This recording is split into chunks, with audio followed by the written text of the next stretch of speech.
Opposition leader Allen Chastanet used a press conference on Thursday to raise concerns about recent increase in gasoline prices, describing the issue as one that affects every sector of the economy. Referring to comments made by Prime Minister Philip J. Pierre weeks earlier regarding fuel prices potentially reaching $16.75 per gallon, Chastanet argued that the increase has become a significant burden for consumers and appears to contradict earlier assurances that fuel prices would not exceed the $16 mark. All of us should have been alerted to the negligence and the irresponsibility of this government long ago. Because yes, when there was a surcharge, a spike in the price of oil globally, the government, if you remember, increased the price at the pump to $17.50. The highest had it ever been in the history of Solution. And notwithstanding that the price of oil dropped below $70, the government chose to cap the price of gas at $16. And I want us to use the terminology that the government used. Capped.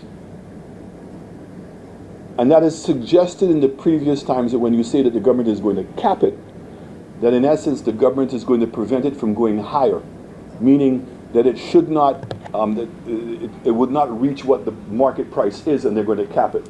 But in this instance, the capping terminology is not the same.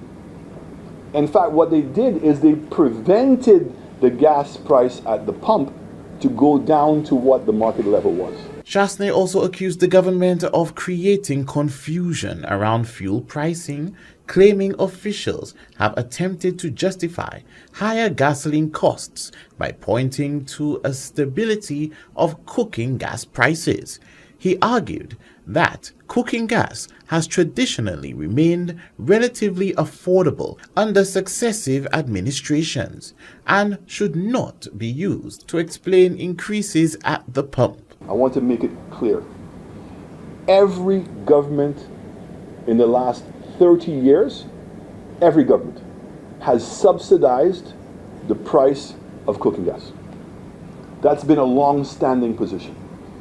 That the extra money that government has been making on the tax for the gas at the pump, some of that money has been used to subsidize the price of cooking gas. So it means that the government has the ability of determining what the price of cooking gas ought to be.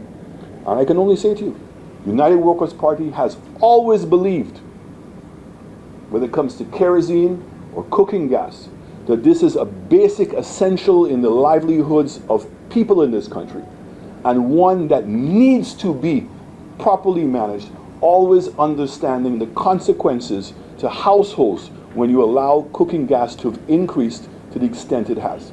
The opposition leader further challenged explanation linking local fuel prices to tensions in the Middle East, noting that global oil prices have since retreated.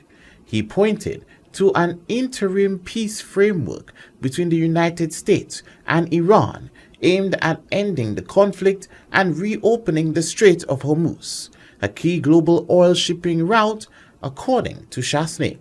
The easing of geopolitical tensions have contributed to a decline in international oil prices, with Brent crude oil falling to around $78 per barrel and West Texas immediate crude dropping to approximately $75 per barrel. We're seeing today, as we speak, oil prices are at $73 a barrel.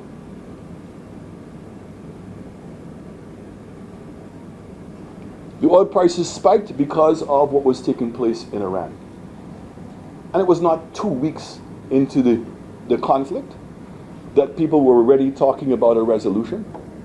And globally, the predictions that the oil prices would have made it to $150, and some people were saying even $200 a barrel, never manifested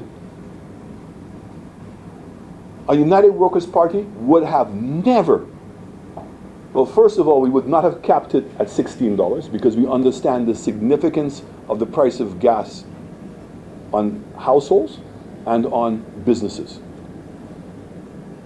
That being said, we would have never given or used the conflict in Iran as an excuse to have increased the price of gas. Chastanet questioned whether the government would move as quickly to reduce fuel prices as it did not implement increases, arguing that consumers should benefit when global oil prices fall.